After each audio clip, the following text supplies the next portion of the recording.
아멘.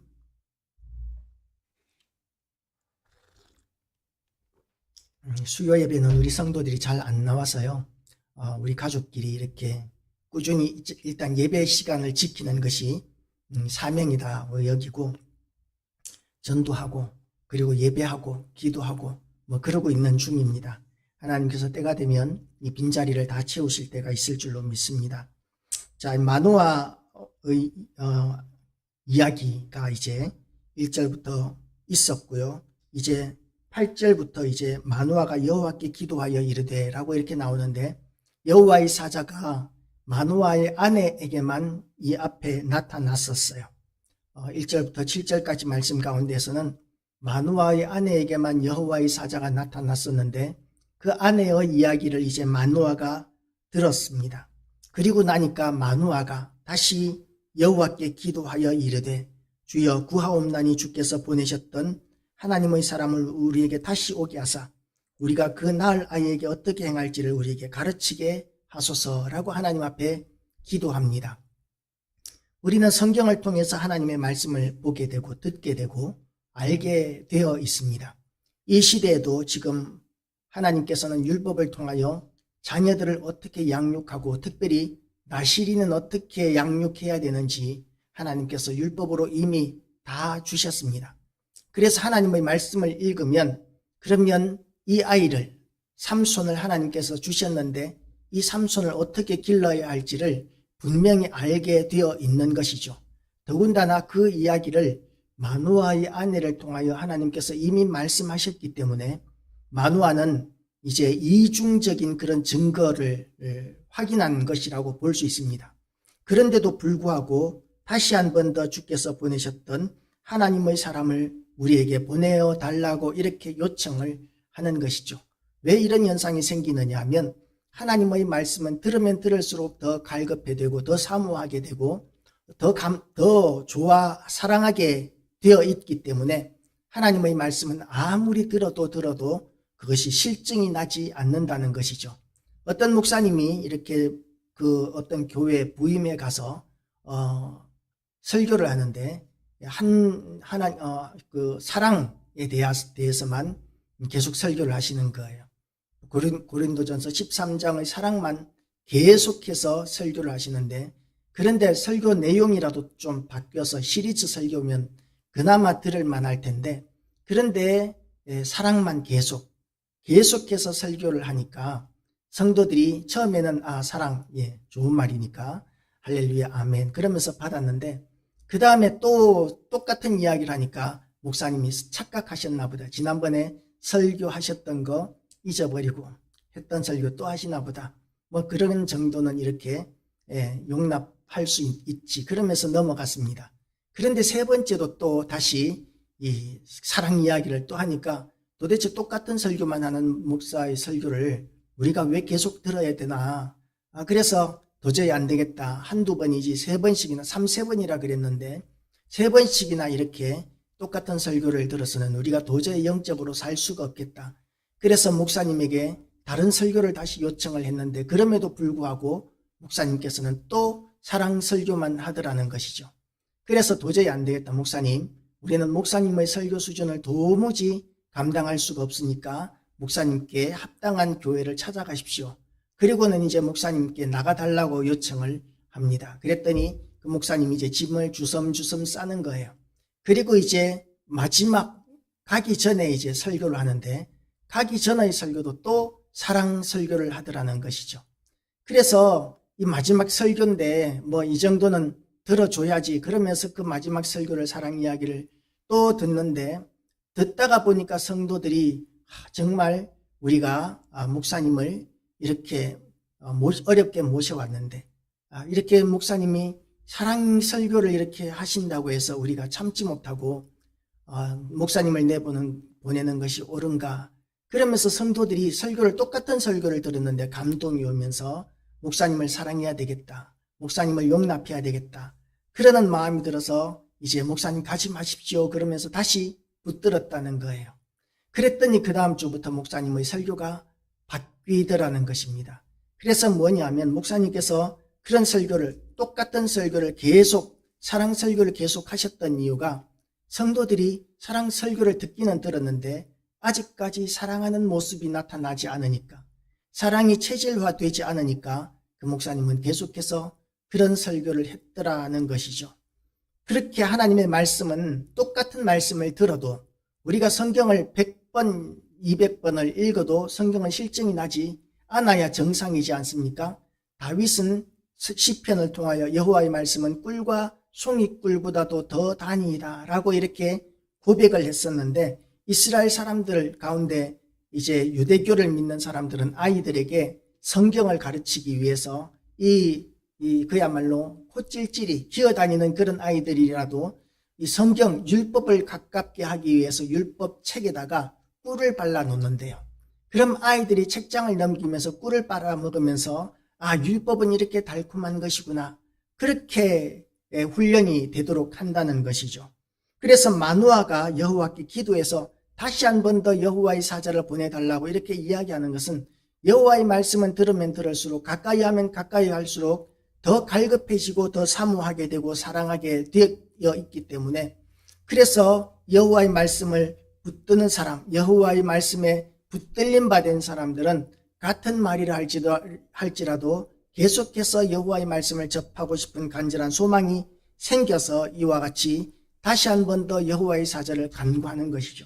우리가 똑같은 설교를, 본문을 가지고 설교를 하더라도 수많은 목사님들의 설교가 나름대로, 물론 똑같은 설교도 있겠지만 다 나름대로는 다 체질화되고 적용이 달라서 우리가 새롭게 얼마든지 들을 수 있습니다. 하나님의 말씀, 설교를 준비할 때 신학교에서 가르치는 첫 번째 조건이 뭐냐 하면 항상 본문을 새롭게 봐라는 것이죠. 목사가 이렇게 100번을 읽었던 성경이라도 다시 볼 때 새롭게 읽고 새로운 마음으로 설교를 하면 성도들도 새로운 마음으로 받아들이는 것이 너무나 귀합니다. 우리가 성경에 보면 요한계시록에서 새 노래로 노래하며 라고 이렇게 여호와를 찬양하는 성도들에 대한 그런 이야기가 나오는데, 맨날 새로운 찬양을 작곡을 해가지고 새로운 노래를 계속해서 불러야 된다는 그런 문자적인 의미가 아니라, 하나님을 찬양하는 것도 우리가 새로운 마음으로 구태에 얽매이고 습관적으로 이렇게 하나님을 찬양하는 것이 아니라 새로운 마음으로 하나님을 찬양하는, 생생하고 살아있는 마음으로 하나님을 찬양하는 그런 찬양을 하나님께서 성도들에게 부르라고 요구하고 계시는 것이죠. 그래서 하나님의 말씀, 이 연애편지라고도 하는데요, 우리에게 향하신 하나님의 사랑의 고백이기 때문에 우리는 하나님의 말씀을 사모해야 하고, 그리고 그 말씀에 붙들려야 합니다. 우리가 청년 때에, 미혼일 때에, 연애를 할 때, 지금은 연애 편지를 잘 쓰지 않지만 옛날에는 이제 전화기도 없고 인터넷도 없던 시절에는 편지로 이렇게 연애들을 했었는데, 연애 편지들을 한번 받으면 그걸 한번 읽고는 버리는 사람은 없어요. 한번 읽고 버리는 것이 아니라 모아놓았다가 틈이 나면 계속해서 읽는 거예요. 읽으면서 기뻐하고 즐거워하고 행복해하고, 그것이 연애 편지이지 않습니까? 그것처럼 하나님께서 우리를 향하신 그 사랑의 편지일 수 있는 하나님의 말씀을 우리는 그렇게 기쁘게 받아야 한다는 것이죠. 그런 점에서 마노아가 또 하나님의 사자를 요구하는 것은 우리도 이렇게 본받을 만한 의미가 있습니다. 제가 이렇게 온라인으로 인터넷으로 설교를 이렇게 올리는데요, 처음에는 제가 있던 교회에서 설교 잘한다는 이야기들을 많이 들었었기 때문에 그 교회 성도들이 많이 봐주었습니다. 그런데 몸이 떨어지면 마음이 멀어지게 된다고, 이제 그분들이 제 설교를 찾아보는 이게 많이 떨어지게 되니까, 또 우리 성도들도 처음에는 제 설교를 열심히 유튜브로 찾아보고 그렇게 하더니 날마다 올리거든요. 날마다 일주일이면 10편이 올라가지 않습니까? 새벽 예배 7번에다가 그리고 수요 예배, 또 그 주일 낮 예배, 주일 오후 예배 이렇게 올라가는데, 일주일에 10편씩이 설교가 올라가니까 그걸 이제 다 못 보는 것 같아요. 이제 타성에 젖어지고 말씀을 새롭게 받아들이는 그것이 잘 안 되는 것 같은데요. 이렇게 우리는 하나님의 말씀을 사모함으로 말미암아 날마다 갈급해하는 이 마노아의 마음, 그 마음을 우리도 가슴 깊이 받게 되시기를 축복합니다. 그러니까 하나님께서는 이 마누아가 말씀을 간구하는 이 태도를 기뻐하셔서 하나님이 마누아의 목소리를 들으시니라. 여인이 밭에 앉았을 때에 하나님의 사자가 다시 그에게 임하였으나 그의 남편 마누아는 함께 있지 아니한지라. 여호와의 사자가 다시 왔다라는 것이죠. 그러니까 아내가 즉시 쫓아가서 마누아를 불러옵니다. 그리고 이제 12절 말씀을 보면 마누아가 이르되 이제 당신의 말씀대로 되기를 원하나이다. 이 아이를 어떻게 기르며 우리가 그에게 어떻게 행하리까? 라고 이렇게 여호와의 사자에게 묻습니다. 그랬더니 나실인의 규례, 하나님의 율법책에 모세오경에 기록되어 있는 나실인의 규례를 이제 다시 한 번 더 여호와의 사자가 이야기해 주는 것이죠. 책을 읽어도 성경을 읽어도 물론 알 수 있는 부분이 있기는 하지만 그러나 지금 이 여호와의 사자를 통하여 나의 아이를 어떻게 기를 것인지를 직접 듣고 싶어하는 그런 마누아의 마음을 우리가 오늘 본문에서 보게 됩니다. 그리고 이제 마누아가 여호와의 사자에게 말하되 구하옵나니 당신은 우리에게 머물러서 우리가 당신을 위하여 염소 새끼 하나를 준비하게 하소서라고 이렇게 여호와의 사자를 붙들어 두려고 하는 조금이라도 이야기를 더 해보고 싶은 이런 그 마음을 지금 드러내고 있는 것이죠. 우리가 훌륭한 목사님들을 만나게 되거나 훌륭한 성도들을 만나게 되면 그런 분들은 함께 있는 것만으로도 기쁘고 보람있고 좋은 그런 감정들을 느끼게 되지 않습니까? 여호와의 사자가 임하니까 그 여호와의 사자와 오래 함께 있고 싶은 그런 마음이 지금 마누아에게 있는 것이죠. 지금은 이제 교회들마다 그런 교회가 흔치 않겠지만 제가 이제 청년 때만 해도 교회에서 그냥 잠을 밥 먹듯이 잤었습니다. 그리고 그 교회에서 잠을 자는데 전도사님, 청소년부 전도사님이나 청년부 전도사님도 교회에서 밥 먹듯이 주무셨고 그렇게 밤늦게까지 잠들기 전까지 같이 이야기하다가 그리고 잠이 들고 그리고 같이 먹고 같이 다니고 그렇게 하면서 이제 우리의 신앙생활들이 우리는 신앙이 그렇게 자랐었어요. 늘 전도사님이 너무 좋아서 설교를 하시는 하나님의 말씀을 선포하는 전도사님이 너무 좋고 그리고 같이 신앙생활하는 친구들이 너무 좋아서 방학 때만 되면 날마다 교회를 가서 3시간씩 그렇게 기도하고 그런 식으로 우리의 신앙이 자랐었고 아마 저만 그런 것이 아니라 우리 세대는 거의 다가 그렇게 신앙들이 그랬을 거예요. 수시로 틈만 나면 기도원에 올라가고 그리고 틈만 나면 교회에서 살고 그렇게 교회에서 신앙생활을 하면서 누가 가르쳐주지 않아도 자연스럽게 이렇게 하나님과의 직접적인 은혜의 관계가 만들어지면서 신앙이 자랐었는데 그것이 지금 잘 안 되고 있는 것이 지금 다음 세대의 심각한 문제다라고 이렇게 이야기할 수 있는 것이죠. 그렇게 마누아가 여호와의 사자가 함께 하기를 원하고 그리고 이제 그 여호와의 사자가 거기에 대해서 뭐라고 이야기하느냐 하면 마누아에게 이르되 16절을 보면 내가 비록 나를 머물게 하나 내가 내 음식을 먹지 아니하리라 번제를 준비하려거든 마땅히 여호와께 드릴지니라 하니 이는 그가 여호와의 사자인 줄을 마누아가 알지 못함이었더라. 고 이렇게 이야기합니다. 그러니까 여호와의 사자 하나님의 말씀을 선포하는 사람의 신분이 얼마나 귀한지를 지금 마누아가 깨닫지 못하고 있는 것이죠. 그냥 같은 사람 가운데 그냥 예언자 정도 선지자 정도 뭐 이런 정도로 생각을 했었는데 여호와의 사자가 직접 마누아에게 왔다는 것이죠.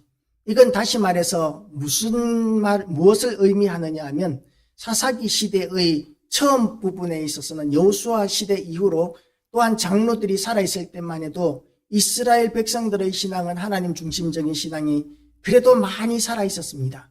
많이 살아있어서 물론 그래도 완전하지는 않았었죠. 하나님께서 이방민족들 가나안 백성들을 다 멸하고 쫓아내고 진멸하라고 말씀하셨는데 그 말씀에 순종할 수 있는 믿음이 부족했기 때문에 가나안 땅에 이방민족들 가나안 족속들을 남겨두고 그들과 같이 살기도 하고 그들을 종으로 부리기도 하고 또 그들에게 눌려 살기도 하면서 또 이 후반기로 가면서는 이방민족들 가나안 족속들의 그 신앙을 또한 본받기도 하면서 이제 그들의 신앙, 하나님께 향한 신앙이 변질되고 잊어버리고 오염되기 시작했던 것이죠.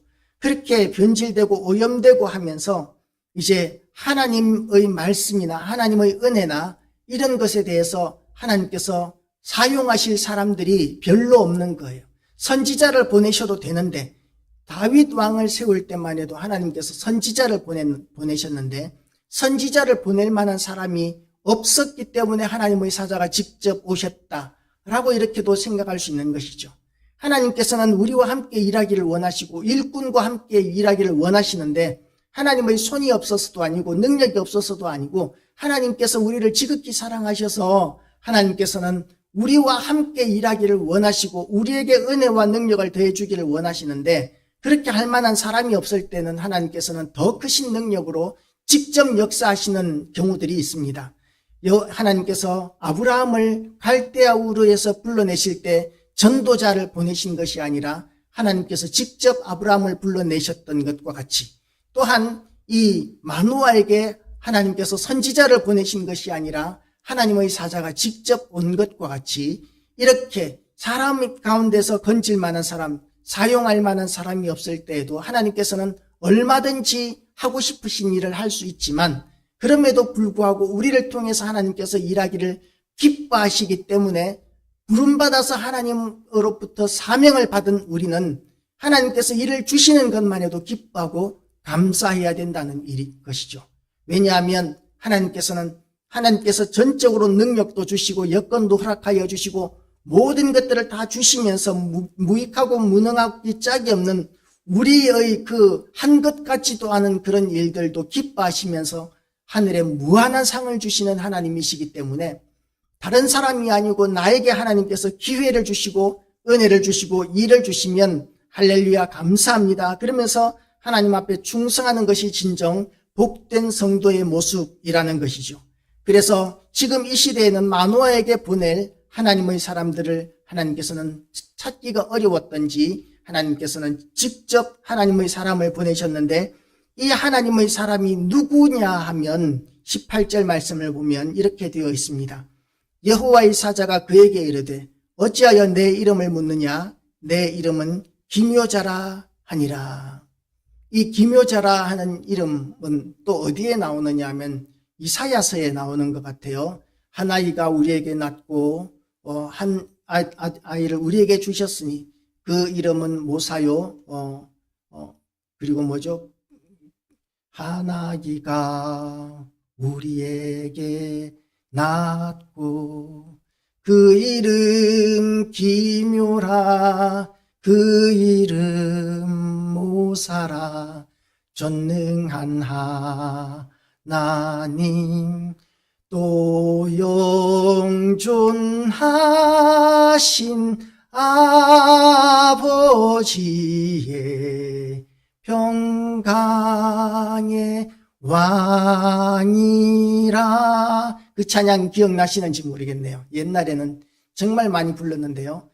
그 성경에 나오는 예수 그리스도의 이름이 이렇게 찬양으로 되어 있는데 이사야서에 나오는 구절 가지고 이렇게 우리가 찬양을 불렀었습니다. 그 이름들 가운데 하나가 기묘자라는 것이죠. 그래서 여기에서 나오는 내 이름은 기묘자라 하니라. 이 말씀을 보면 지금 여호와의 사자로 오신 분이 선제하신 예수 그리스도라고 이렇게 해석을 하는 것이 합당하다고 저는 봅니다. 예수 그리스도께서 이런 이야기, 이런 생각들을 우리가 많이 하지 않습니까? 우리는 예수님이 오셔서 예수님을 믿고 이제 구원을 얻지만 예수님 오시기 전의 사람들은 예수님이 아직 안 오셨는데 어떻게 예수님을 믿고 구원을 얻지? 예수님만으로 구원을 얻는다고 하셨는데 예수님만이 길이요 진리요 생명이고 천하 인간의 다른 이름을 우리에게 주신 일이 없다고 말씀하셨는데 그런데 예수님이 오시기 전의 사람들은 어떻게 되었을까? 그렇게 이제 의문들을 가지게 되지 않습니까? 그런데 성경은 예수 그리스도께서 영원 전부터 하나님과 함께 계셨고 지금 이렇게 하나님의 사자로 이렇게 오시기도 하셨고 사람들에게 나타나기도 하셨음을 구약 성경 여기저기에서 우리에게 보여주고 있다는 것을 우리는 발견하게 됩니다. 그리고 이제 요한복음 1장 1절에서는 태초에 하나님의 태초에 말씀이 계시니라. 이 말씀이 하나님과 함께 계셨으니 이 말씀이 곧 하나님이시니라. 그러면서 하나님이 천지를 창조하시기 이전에 이미 말씀이신 예수 그리스도께서 하나님 아버지와 함께 계셨다고 요한복음 1장 1절에서는 그렇게 선포하고 있습니다. 그래서 구약시대의 사람들은 예수님이 안 오셨는데 어떻게 예수님을 믿고 구원을 얻느냐 하면 구약 성경에 끊임없이 오실 메시아에 대한 예언의 말씀이 있었는데 그 오실 메시아를 믿는 사람들은 예수 그리스도를 믿는 것이죠. 그래서 그 사람들은 그 믿음으로 다 구원을 얻게 되는 것입니다. 어떤 사람들은 세종대왕이나 이순신 장군은 그럼 구원을 얻느냐? 그건 우리가 모르는 이유가 뭐냐 하면 하나님께서 복음을 전할 사람이 아무도 없었던 아브라함에게 직접 하나님께서 구원을 하셨던 것과 같이 이 나라의 조선시대에 아무도 복음을 전할 사람이 없을 때에 하나님께서는 누구에게 직접 역사하셔서 구원을 하셨을지에 대해서는 우리가 알 수가 없는 것이죠. 지옥 갔을 수도 있고 천국 갔을 수도 있는데 죽고자 하는 자는 살 것이요 살고자 하는 자는 죽으리라는 그 말씀이 성경 말씀, 예수님께서 하셨는 말씀인데 그 말씀을 이순신 장군이 했는 걸 봐서는 어디서 이런 얘기를 들었을까 하는 그런 생각을 우리가 상상의 날개는 펼 수가 있는 것이죠. 어쨌든 그건 하나님의 영역이고 우리는 하나님께서 우리에게 이렇게 사명을 주실 때 그 사명이 얼마나 감사한 줄을 알고 오로지 충성하고 헌신하는 것이 참으로 하나님의 은혜와 축복을 누리는 기쁜 성도의 삶을 살아가는 비결인 줄 알고 하나님께서 우리에게 사명 주실 때 그 사명에 붙들리고 충성을 다하는 우리 모든 심령들 되시기를 축복합니다. 이렇게 여호와의 사자가 이제 하나님의 말씀을 증거하고 그리고 확증을 주고 그리고 이제 올라감으로 말미암아 이제 삼손에 대한 이야기가 나옵니다. 24절 말씀을 보면 그 여인이 아들을 낳으며 그의 이름을 삼손이라 하니라. 지금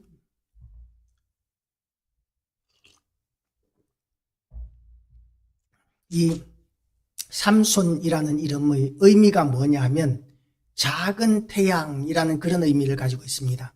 작은 태양. 여호와의 사자가 직접 와가지고 다른 사람 보낼 만한 사람이 없으니까 이 사사기의 후반부로 갈수록 점점 더 사람이 보기가 쓸만한 사람을 찾기가 어려워지고 신앙들이 점점 더 하강 곡선을 그리고 있었거든요. 그래서 이제 이 삼손이라는 이 선지자가 사사가 났을 때 이 삼손의 이름이 작은 태양, 어떤 주석을 보면 이 삼손이 태어나던 그 지역이 태양신 숭배의 중심지였다라는 그런 해석도 있어요.